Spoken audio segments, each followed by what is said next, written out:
गोवर्धन मठ पुरी के पीठाधीश्वर जगत गुरु शंकराचार्य स्वामी निश्चलानंद सरस्वती महाराज ने अयोध्या में मस्जिद के लिए जमीन दिए जाने पर असंतुष्टि जाहिर की है। सरकार को आगाह करने जैसी शैली में उन्होंने कहा कि मोदी योगी सावधान, नहीं तो बन जाएंगे 3 पाकिस्तान। जगत गुरु शंकराचार्य बुधवार को रेलवे स्टेडियम में आयोजित विराट धर्म सभा में बोल रहे थे। मन से सीधे संबोधन के स्थान पर कार्यक्रम स्थल पर मौजूद लोगों के सवालों के जवाब देकर उन्होंने अपनी बात रखी। रेलवे स्टेडियम में पहली बार आयोजित हुई धर्म सभा में सनातन धर्म के अनुयायियों में जबरदस्त उत्साह देखने को मिला। गोवर्धन मठ पुरी के पीठाधीश्वर जगत गुरु शंकराचार्य स्वामी निश्चलानंद सरस्वती महाराज का आगमन होते ही परिसर धार्मिक जयकारों से गुंजायमान हो गया। परिसर में प्रवेश करने वाले हर श्रद्धालु ने पूरे भक्ति भाव से इस आयोजन का आनंद लिया। के आगमन से पहले अभी सुन रहा था हिंदू राष्ट्र, क्या ये संभव है और कैसे? एक दूसरा सवाल भी मैं इसी में जोड़ देता हूँ। ग्रस्त जीवन में जो लोग जीवन जी रहे हैं वो इस राष्ट्र के लिए क्या कर सकते हैं और कैसे कर सकते हैं? धन्यवाद, प्रणाम। अन्यों के लिए जो असंभव होता है वह जिसके लिए संभव होता है वही इतिहास की रचना करता है। और उनको भारत हिंदू राष्ट्र होगा असंभव लगता होगा, मुझे बिल्कुल संभव लगता है।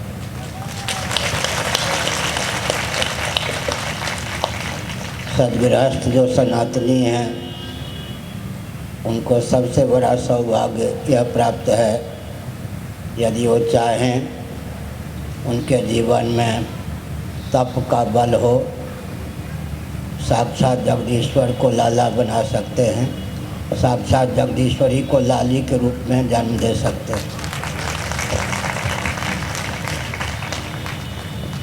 भगवान श्री रामकृष्ण भी सद्गृहस्थ माता पिता के द्वारा ही प्रकट होते हैं।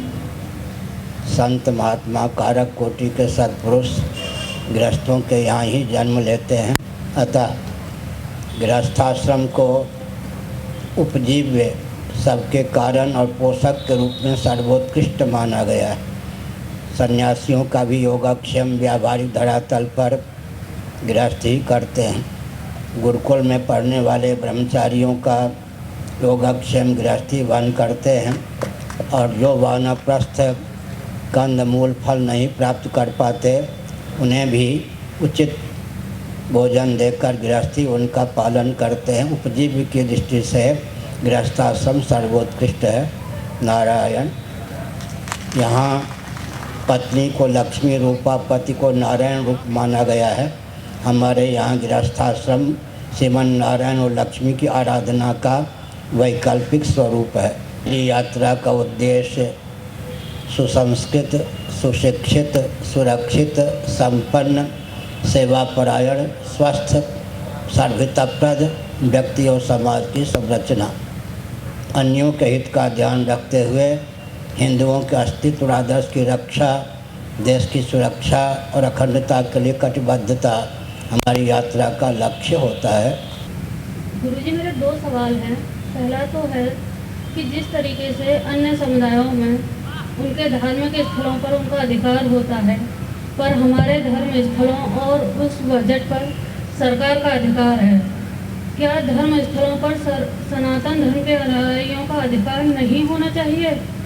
और पुजारियों को वेतन क्यों नहीं दिया जाता है? बैठिए। ऐसा है कि सेकुलर शासन तंत्र को धार्मिक आध्यात्मिक जगत में मठ मंदिर जो हमारे दुर्ग और केंद्र हैं उनमें हस्तक्षेप करने का कोई अधिकार नहीं बनता, सहभागिता का ही अधिकार बनता है। पहली बात है, हमारा यह वक्तव्य सुप्रीम कोर्ट में भी गूंजा, माननीय उच्चतम न्यायालय में। सेकुलर शासन तंत्र को धार्मिक आध्यात्मिक प्रशस्त परंपरा प्राप्त क्षेत्र में हस्तक्षेप का अधिकार नहीं है, सहभागिता का ही अधिकार है। और भारतवर्ष में जैन, बौद्ध इत्यादि, सिख इत्यादि जो हैं, विशेषकर बौद्ध और सिख आदि, उनके धार्मिक संस्थानों पर, आध्यात्मिक संस्थानों पर सरकार का कोई प्रभुत्व नहीं है, लेकिन जैन और सनातनी आर्य समाजियों के धार्मिक दुर्ग मठ मंदिरों पर शासन तंत्र ने अपना अधिकार बना रखा है। यह अनुचित है। सहभागिता का शासन तंत्र परिचय दे, हस्तक्षेप का परिचय न दे। और इन संस्थानों का दायित्व है कि परंपरा प्राप्त शास्त्र सम्मत विधा से मठ मंदिर का संचालन करें। आगे इस विराट धर्म सभा में मुख्य रूप से डॉक्टर बीपीएस लोचप, अंजू लोचप, मोहक लोचप, डॉक्टर विशेष गुप्ता, डॉक्टर प्रदीप कुमार शर्मा, सतीश अरोड़ा, धीरशांत दास, अर्धमौनी, करणवीर सिंह, राजेश रस्तोगी, राजेश भारतीय, पंकज माथुर, गौरव गुप्ता, धवल दीक्षित, विभाग प्रचारक वतन सिंह, ओम प्रकाश शास्त्री, डॉक्टर शशि चौहान, के सिंह, विपिन गुप्ता, श्याम कृष्ण रस्तोगी, आशीष त्रिवेदी, नीलम कोचीवाल, अनुभव गुप्ता, पंडित कामेश मिश्रा, पंडित प्रेम शंकर शर्मा, सोनाली सरोज, संतोष नारंग आदि मौजूद रहे।